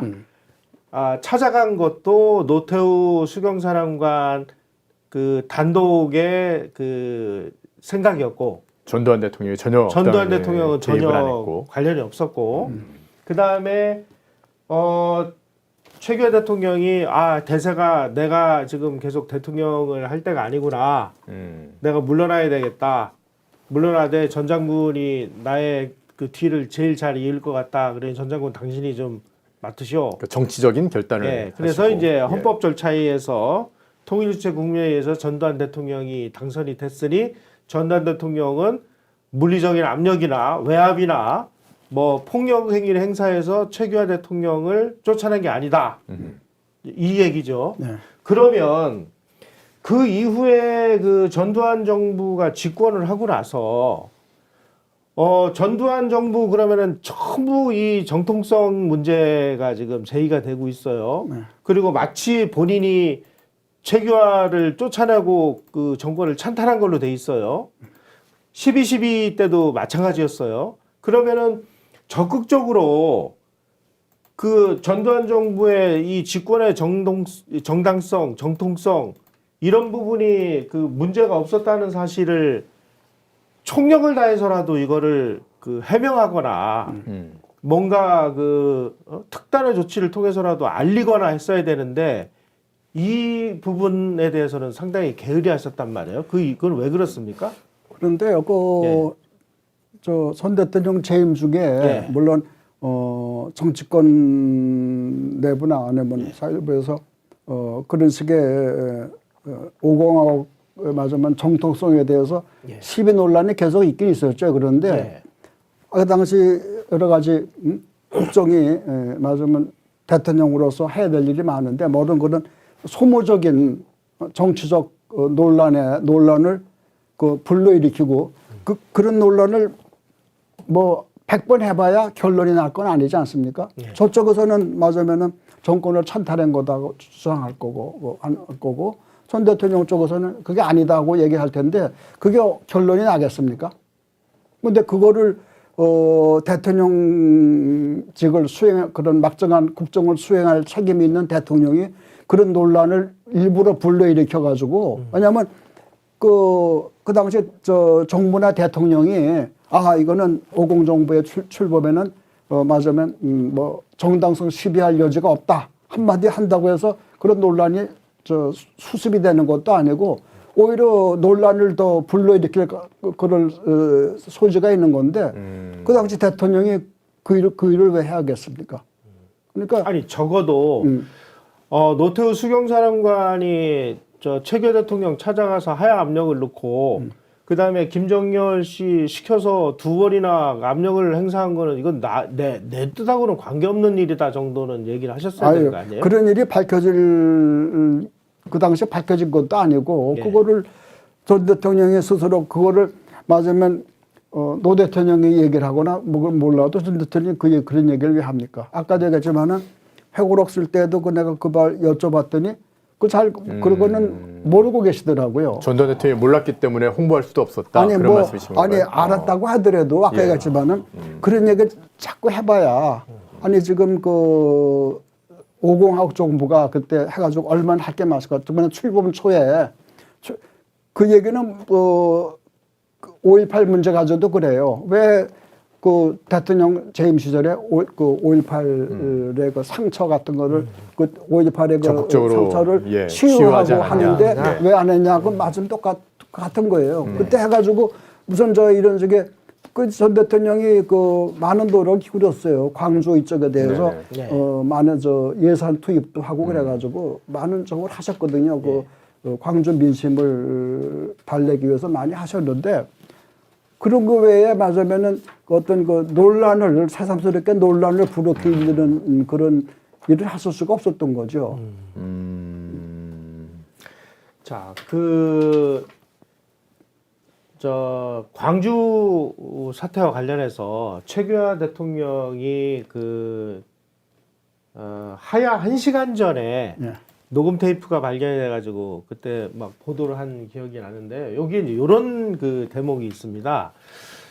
최규하 대통령은 1980년 봄에 사회 불안을 빚은 것은 성급한 정치인과 일부 언론의 동조 그리고 학생들의 특정 정당 및 정치인 지지라고 지적하고 5.17 전국계엄 확대 조처와 국보위 설치가 나라를 지키기 위한 것이었다라고 하야 1시간 전에 이제 본인이 육성으로 이게 이제 나중에 이제 발견이 됐죠. 네.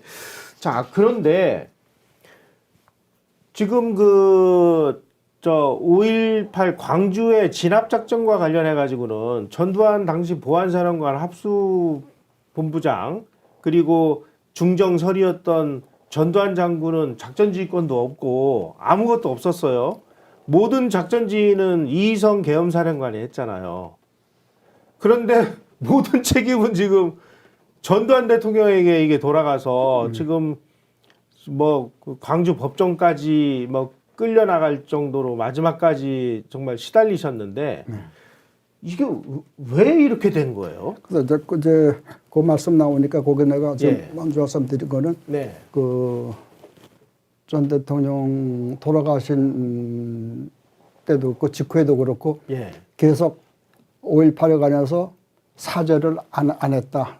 사죄를 안 한 채 돌아가셨다. 이런 얘기가 맞으면은 언론이고 정치권에서 굉장히 많이 했는데 그 점에 관해서 보면 전두환 당시 보안사령관이고 전두환 대통령은 사과 안 하신 게 아니라 사과를 하실 수가 없는 겁니다. 뭘 했어야 그 얘기가 뭐냐면은 사죄하라고 요구하는 쪽의 얘기는 뭐냐면은 그냥 막연히 수상적으로 최규하 대통령도 사임 성명에도 얘기했지만은 정치도의적 책임, 그러니까 전 대통령의 정치적 도의적 책임을 느낀다, 유감이다, 이런 식의 얘기를 한다고 해서 그러면 그 사죄를 요구하는 사람들이 됐다 이제는 사죄를 했으니까 그걸로 끝났다 그렇게 얘기할 리가 없는 거고 그 노태우 대통령 아들이 뭐 사죄했다고 그러니까 사죄한다고 그러니까 뭘 사죄했는데 뭐 5.18 단체에서 예. 아니 그 당시 노태우 수령사령관이 뭘 했는데 뭘 했길래 무슨 사죄해? 죄를 무슨 죄를 적었는데 뭘 한다는 거냐 예. 구체성이 없기 때문에 그 진정성을 믿을 수가 없다는 얘기를 네. 했는데 예. 전두환 대통령이 그런 식으로 말씀하신다고 해서 그럼 그쪽에서 사죄한다고 받아들일 일 없는 거고 예. 그 사람들한테 사죄했다고 인정받을 만한 말씀을 하시려면은 예. 구체적으로 내가 그 당시 그 지휘계통 밖에 있었고 보안사령관이었지만 내가 뭐 대통령도 제껴놓고 계엄사령관도 제껴놓고 내가 그 당시 사실 내가 실수였어. 내가 그냥 막 공수부대 예. 공수부대 투입하라 그러고 맞으면 또 공수부대 광주에 출동한 공수부대 지휘관들한테 니들 뭐 하고 있어? 막 예. 빨리빨리 강경진 앞에 막 발표도 해 막 이런 식으로 내가 몇 시에 누구한테 어떤 식으로 했다 이런 식으로 말씀하시면서 내가 그때 그랬는데 지금 와서 생각하니 내가 큰 잘못했다. 내가 사죄한다. 그리고 좀 광주 망월동 가서 뭐 절하고 그렇게 하시면은 아마 그때는 이제 사죄했다고 그쪽으로 하지 않은 일을 어떻게 그런 식으로 글쎄, 사죄할 수 있습니까? 사죄했다고 받아들일지 모르지만 군 작전 지휘권을 예. 아는 사람은 이건 있을 글쎄, 수 없는 글쎄 일이잖아요. 그러니까 예. 그런 일 그렇게 해야만 사죄했다고 할 텐데 그러면 만약에 전 대통령이 그런 식의 말씀하시면은 전 대통령 개인이 누명을 뒤집어 쓰는 문제가 아니라 역사도 없던 사실을 만들어서 하게 되면은 역사를 왜곡하는 거고 그것보다 더 중요한 거는 그 당시 광주에 출동해서 작전했던 군인들이 지휘선선 밖에 없던 사람의 부당한 지시를 받아가지고 광주 시민들을 무고한 광주 시민들을 막 살해했다 이런 식이 되면은 그 대한민국 국군이 국민을 막 살해한 국민을 막 하살한 국군이 되는데 이건 있을 수가 없는 거고 그러니까 전 대통령은 국군 통수권 이제 대통령을 지낸 분으로서 가고 그분 뭐 육사 갈 때부터 그랬지만 평생 군인으로 살다 죽겠다 하는 그런 분으로서는 국군에 이런 치명적인 그 불명예가 되는 그런 말씀을 하실 수가 없는 거예요. 그러니까 전 대통령은 사죄를 안 한 게 아니라 사죄를 요구하는 사람들이 인정할 만한 그런 내용의 사죄를 할 수 없었던 겁니다. 그러니까 그거를 그분이 그러니까 사실 그때까지 그 사이에도 몇 분들이 전 대통령이 이제 퇴임 후 30년 동안 계속 그 문제 가지고 이렇게 시달리고 고통을 받으시고 연세도 많으신 분이 건강도 안 좋으신데 광주까지 끌려다니면서 하시는 거 보고 아유 좀 그 사람들이 하라는 대로 좀 하시고 그래도 노년에 몇 년이라도 좀 편하게 사시는 게 안 좋겠습니까? 그냥 그 사람들 하자는 대로 가서 사죄하십시오 하고 얘기한 사람도 있어요. 있지만은 그걸 그렇게 할 수가 없었으니까 지금 같은 그런 이유 때문에 그렇게 할 수 없었고 끝까지 돌아가신 날까지 그 온갖 수모와 뭐 고통을 다 그냥 감내하시면서도 그냥 사죄의 말씀을 하실 수 없었던 게 그런 이유입니다. 네. 제가 이 1979년 10월 26일부터 80년 8월 16일 최규하 대통령 하하 때까지 최규하 대통령하고 그 전두환 장군이 그 만난 일지 청와대 출입 기록 일지를 보니까 최규하 대통령하고 전두환 당시 보안사령관이 수십 차례 만난 걸로 이렇게 돼 있어요. 최규하 대통령하고 전두환 그 당시 장군하고의 관계는 어땠습니까? 글쎄, 그것도 나도 그 자료도 봤는데 그게 최규하 대통령 비서실에서 물론 최규하 대통령 사임 후니까 나는 일정표 그거 정리할 때 나는 그 관여도 안 하고 나도 나중에 이거 본 거지만 여기 보게 되면은 그 최 대통령 재임하던 그 10개월도 채 안 되는 기간 동안에 그 전두환 대통령 그 당시 전두환 장군이죠. 전두환 장군하고 단 둘이서만 만난 게 20번이 됩니다. 이게 상당히 그 보안사령관이거나 중앙정보부장이거나 간에 그동안에 보면은 그 1년에 한두 번 대통령 뵐 수 있을까 말까 하는 그리고 아무리 그래 그 당시 전두환 보안사령관이 합수본부장도 여기 겸임했고 중정부장 서리도 중정서리가 했고 있죠. 나중에 예. 국보위 상임위원장도 했기 때문에 상당한 중요한 직책에서 중요한 일을 수행했다고 하더라도 그렇게 최 대통령이 단독으로 불러서 의논하실 정도 그렇게 무슨 보고받을 일이 많으셨나 하는 건 따로서는 좀 믿기 어렵고 그리고 그 최강수 비서실장 딱 한 사람만 배석했던 저 자리도 보면은 30번이 넘어요. 그리고 이 일정표 보게 되면은 새벽 6시에도 전두환 보안사령관한테 전화도 하시고 그랬는데 아까도 얘기했지만은 이 사실에 비춰볼 때 최 대통령이 전두환 장군에 대해서 어떤 거부감이나 어떤 그런 식의 부정적인 감정이나 이런 건 없으셨던 게 이걸로 봐도 알 수 있느냐. 왜냐면은. 근데 또 만약에 저런 자료가 있으면, 청와대를 갔다가 30번씩 막 그냥 전두환 대통령이 이제 막 보안사령관 시절에 막 들어갔다고 하면은 일각에서 그런 의심도 나올 것 같거든요. 최규하 대통령이 전두환의 눈치를 봤다. 그렇게 얘기가 나올 것도 같은데. 그러니까 그렇지 않죠. 대통령이 누굴 만나시는 거는 아무나 못 만나고 대통령이 부르시거나 그래야지 밑에서 딴 사람이 가서 뵙게 했다고 해서 뵙게 되는 게 그러면 저 30번이 넘게 만난 그 면담의 기록은 모두 다 최규하 대통령이 전두환 그 당시 보안사령관을 들어와라 하고 이렇게 불러서 만난 그런 기록인가요? 확인은 안 되지만은 내가 볼 때는 90% 이상은 그거고 전 대통령이 보고 사항이 있다고 그래서 보고한 것보다는 왜냐하면 아까도 얘기했지만은 노태우 사령관이 수경 사령관이 안 만났으니까 바로 갔을 때도 안 만나고 의전 수석이 만나서 그래서 내가 보내고서 보냈거든. 그러니까 그런 면에서 보면은 부정적인 사람이라면은 거부하거나 그랬을 그렇죠. 텐데. 그러니까 그 과정에서 좀 12.12부터 12.12가 이게 무슨 쿠데타가 아니냐.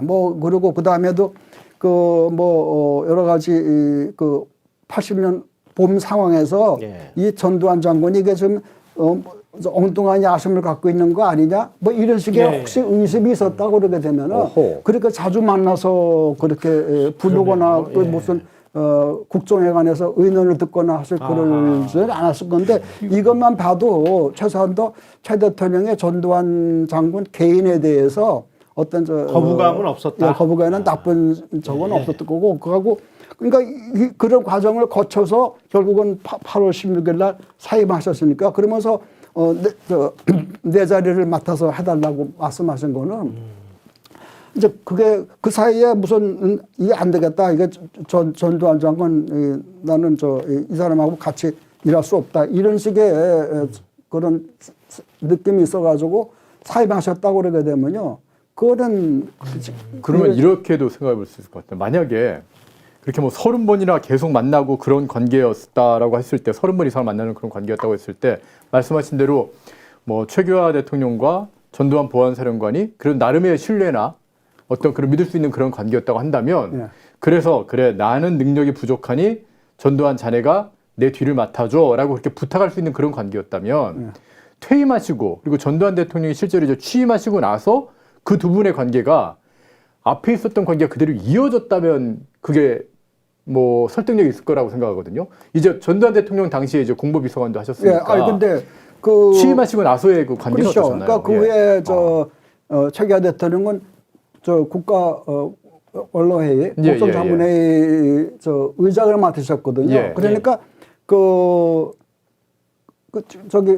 분이 만나실 일이 많았고 그런데 전두환 대통령 퇴임한 이후에 그러면 전 대통령 퇴임하실 때까지 그 자리를 계속 최 대통령이 맡고 계셨으니까 그러면 만약에 쫓겨났다면 그 자리를 맡을 이유가 없는 거네요. 그렇죠. 그리고 아니 쿠데타면 원래 쿠데타라고 하는 거는 자기가 정권 접근해서 앞에 있는 세력을 다 그냥 척살해버리지 않습니까? 근데 그게 아니라 받고 자기의 그 원로 고문으로 이렇게 모셔가지고 계속 만났다는 얘기지 않습니까? 그리고 이건 좀 그런 쿠데타가 아닌데요? 그리고 두 분이 연배가 차이가 많습니다. 10년, 10년 이상 차이가 나왔는데가 전 대통령이 윗분들을 깍듯이 모이는 분이고, 하고 최 대통령이 좀 소탈하시고, 맞으면 두 분이 입장이 바뀌었다고 그러게 되면 개인적으로도 따로 만나셨을 거예요. 그런데 전 대통령이 무슨 최 대통령하고 무슨 무슨 어디 정말 속대 표현으로 소주 잔이나 기울이시면서 이렇게 수수령 없이 만나시고 할 그럴 분위기를 만드시는 분이 아니니까 못했는데 만약에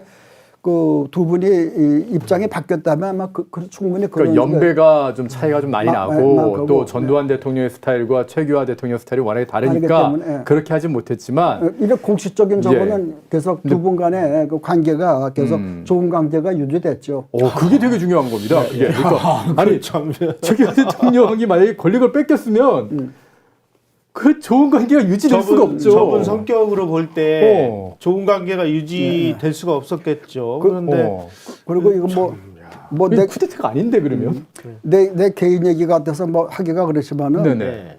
내가 최 대통령 입장에서 볼 때는 최 대통령 비서관 4년 이상 하다가 전 대통령 비서관으로 있으면은 예.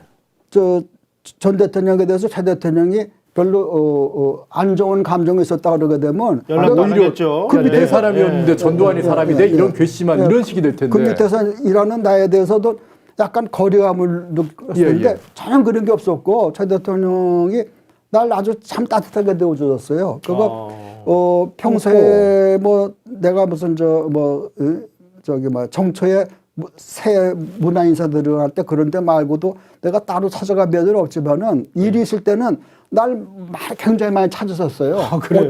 어떤 때는 하루에만도 전화를 여러 번 하시고 그리고 내가 날 계속 부르셔가 내가 물론 무슨 말씀드릴 게 있어서 찾아가는 적은 거의 없고 매번 이제 날 부르시니까 내가 갔는데 참만 내가 그 서교동에 배로 많이 갔어요. 날 찾으셔가지고 그런데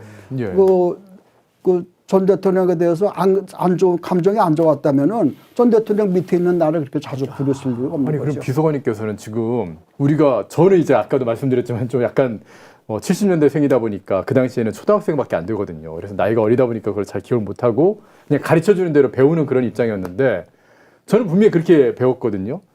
12.12 쿠데타를 통해서 권력을 획득하려고 하는 전두환 대통령의 신군부가 최규하를 밀어내고 권력을 차지했다. 그렇게 배웠는데 지금 말씀하신 내용을 보면은 최규하 대통령이 박정희 대통령 시해 이후에 국가를 통치해 보니 내 역량의 한계 또 삼김이 계속해서 들이받고 막 그런 거를 갖다가 통제하고 이런 거에 한계가 있고 그래서 이런 국가적인 위기 상황을 잘 통제할 사람이 누군가를 찾아보니 전두환이라는 그 인물이 눈에 띄어서 그 사람을 30번 넘게 계속 불러서 만났고 그리고 나서 전두환 대통령이 취임하고 나서 이후에 원로의 자리에서도 계속해서 좋은 관계를 유지했다. 네. 이거지 않습니까? 네. 그리고 아마 최 대통령이 나중에 5공화국이 여러 가지 정치 사회적 안정을 확보를 하고 경제도 그냥 안정시키고 비약적인 하우스 보고 나서 아마 속으로는 말씀 안 하셨지만은 내가 참 전두환 대통령에게 잘 넘기길 잘했다. 근데 그 얘기를 되냐면은 함종환 아마 전에 강원도 지사도 지낸 분인데 최규하 대통령 기념사업회 회장이라는 분이 있어요. 그분이 몇 년 전이지만 최 대통령 서거 10주기 때 대전 현충원에서 추도사를 하면서 그 얘기를 하더라고요. 최규하 대통령께서 잘하신 거 한 가지를 꼽자면은 후임자를 전두환 대통령 아니 후임자라는 표현을 썼다고요? 네? 그렇죠. 후임자를 권력을 뺏겼다면서요? 뺏겼는데 후임자라는 표현을 쓸 수 있어? 함종환 최규하 대통령 기념사업회 회장이라는 분이 추도사를 하면서 공개된 자리에서 추도사를 하면서 최 대통령이 잘하신 걸 한 가지 꼽으라면 그거다. 후임 대통령을 그분이 좀 생존해 계세요? 그분 돌아가셨다는 얘기를 못 들었어요. 그분 한번 모셔야 되겠네. 아니 이거는 저희가 배운 역사하고 너무 다른데요, 이거는? 그리고 그분이 최 대통령도 하여튼 참 전 대통령에 대해서 좋은 말씀을 많이 하셨다. 그걸 함종환 위원장이 그 얘기를 하더라고요. 그리고 지금 아까 조금 아까 말씀하신 12.12 쿠데타 이래가지고 쭉 했는데 재미난 게 작가 이병주 씨 있지 않습니까? 작가 이병주 씨가 이병주 씨 책이 여기 대통령들의 초상이라는 책입니다. 대통령들의 초상이라는 그 책에서 말씀 8주년 당시의 상황을 쭉 분석해서 보면서 12.12부터 80년 8월 16일 최 대통령이 사임하고 전 대통령이 취임하는 그 과정을 쭉 살펴볼 때 예.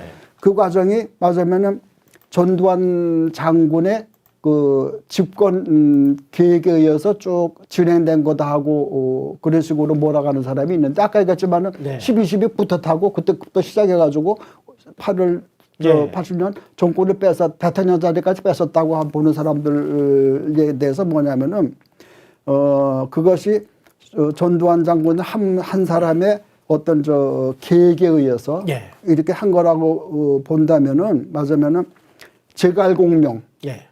플러스 조조 예. 플러스 나폴레옹 예. 플러스 레닌 예. 이 사람들이 다 천재적인 지략가들인데 예. 이 네 사람들의 천재적인 지략을 그 전두환 장군 한 사람이 가지고 있는 것 같이 보는 거다. 그러니까 이거는 현실적으로 불가능한 거다. 그러니까 이병주 씨 얘기는 이거를 전두환 장군의 맞으면 정권 찬탈극이라고 보는 거는 도대체 맞지 않는다. 그건 터무니없는 얘기다. 그런 얘기를 했었는데. 완전 새로운 해석인데. 네.